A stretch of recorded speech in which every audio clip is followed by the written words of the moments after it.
اعوذ باللہ من الشیطان الرجیم بسم اللہ الرحمن الرحیم وما علمناه الشعر وما ينبغي له إن هو إلا ذكر وقرآن مبين لينذر من كان حيا ويحق القول على الكافرين أولم يروا أنا خلقنا لهم مما عملت أيدينا أنعاما فهم لها مالكون وذللناها لهم فمنها ركوبهم ومنها يأكلون لهم فيها منافع ومشارب أفلا يشكرون صدق اللہ العظیم۔ السلام علیکم ورحمۃ اللہ وبرکاتہ۔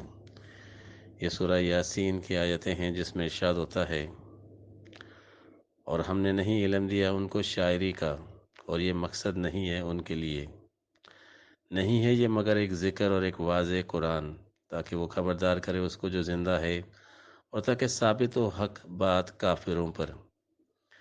کیا انہوں نے دیکھا نہیں کہ ہم نے خلق کیا ان کے لیے، اس میں سے جن پر عمل کیا ہمارے ہاتھوں نے، مویشی، تو وہ لوگ ان کے مالک ہوئے، اور ہم نے مطیع کیا ان کو ان کے لیے، تو ان میں سے ان کی سواریاں ہیں، اور ان میں سے وہ کھاتے ہیں، اور ان کے لیے ان میں فائدے ہیں، اور پینے کا سامان، تو کیا یہ لوگ شکر نہیں کرتے؟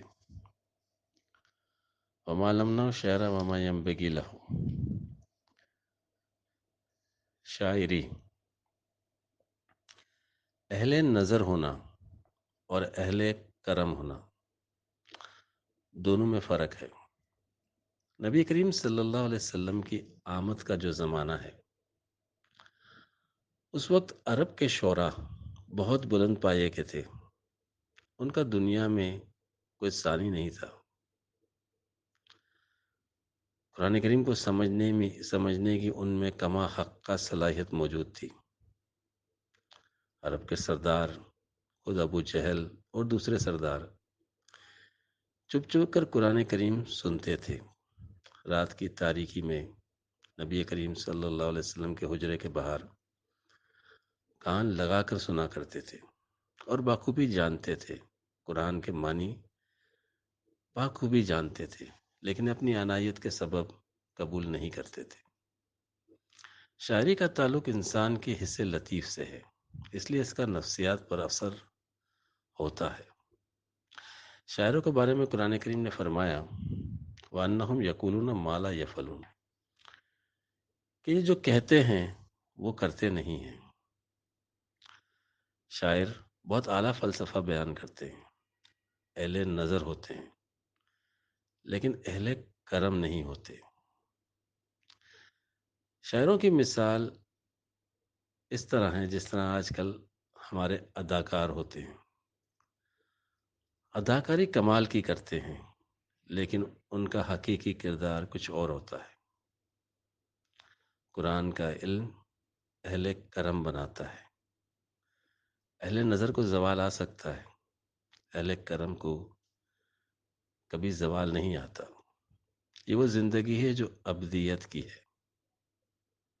روحانی اصطلاح میں حیات اپنے محور اور مرکز سے جڑنے کا نام ہے، جہاں انسان اپنی روح سے آشنا ہوتا ہے۔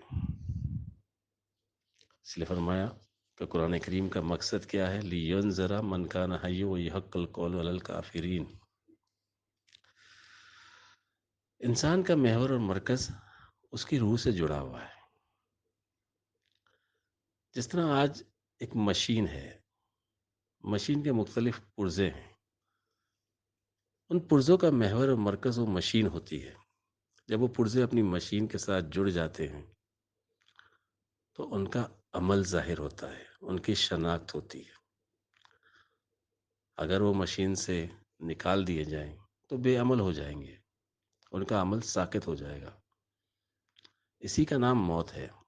اسی طرح ایک مومن جب اپنے محور اور مرکز سے جڑ جاتا ہے تو وہ حق الیقین کی منزل کو پا لیتا ہے۔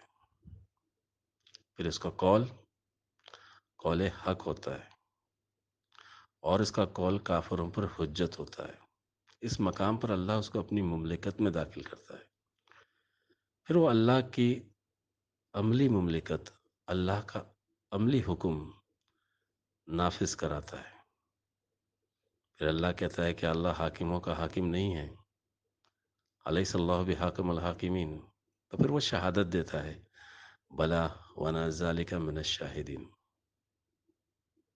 ایک دنیا دار بادشاہ کے پاس دولت ہے، انسانوں کی کثرت ہے، جاہ و جلال ہے، لیکن نہ اطمینان قلب ہے، نہ حق الیقین کی دولت ہے۔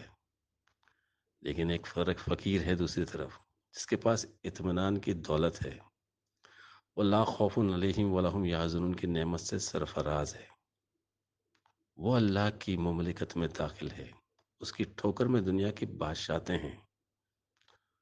فقیری وہ چیز ہے کہ شہنشاہوں کے تختوں کو اڑا دیتی ہے، جس کو چاہے شہنشاہی بخشتی ہے۔ یہی وہ فقیری تھی جو حضور صلی اللہ علیہ وسلم نے 13 سال کی محنت میں اپنی امت کو تمام انبیاء کی نعمتوں کا وارث بنایا، اور پھر آپ کے متبعین نے ان کی محنت میں 36,000 کے لیے فتح ہوئے، اور دنیا کے تخت ان کے قدموں میں آ گرے۔ وہ کافر حکومتیں ان کی سواریاں بن گئیں۔ یہی وہ مثال ہے جو ان آیات میں بیان کی گئی ہے۔ اولم یروا انا خلقنا لهم مما عملت ایدینا انعاما فهم لها مالکون۔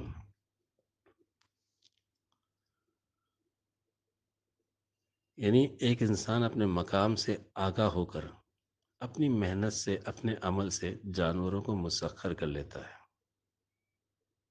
کچھ کو اپنی سواری بناتا ہے، کچھ کو اپنی خوراک بناتا ہے، اور ان سے کام لیتا ہے۔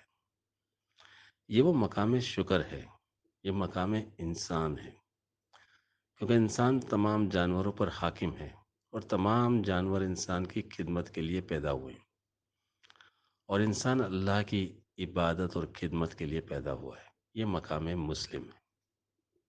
اسی طرح مقام مسلم یعنی مسلم تمام کافروں پر حاکم ہے۔ یہ روحانی مرتبہ ہے ایک مسلم کا۔ جب مسلم اپنے مرتبے روحانی کو پہچان لیں تو جس قدر کافر حکومتیں ہیں وہ ان کی خدمت کرنے کے لیے ہیں، وہ اپنی تھوڑی سی محنت کر کے ان پر غالب آنے والے ہیں۔ جس طرح اگر کوئی جانور انسان کی خدمت نہیں کرتا تو اس کی زندگی بے معنی اور فضول ہے۔ اسی لیے قرآن کریم نے کافروں کو شدید جانور کہا۔ اگر وہ اسلام کے ماتحت رہنے کے لیے تیار نہ ہوں تو ان کی زندگی بھی بے معنی اور فضول بن جاتی ہے۔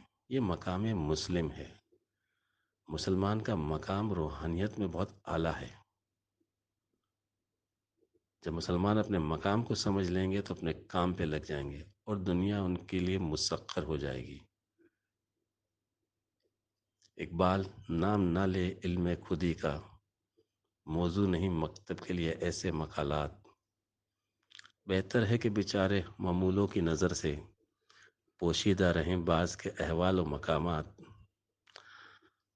آزاد کی ایک آن ہے محکوم کا ایک سال، کس درجہ گرا سیر ہیں محکوم کے اوقات۔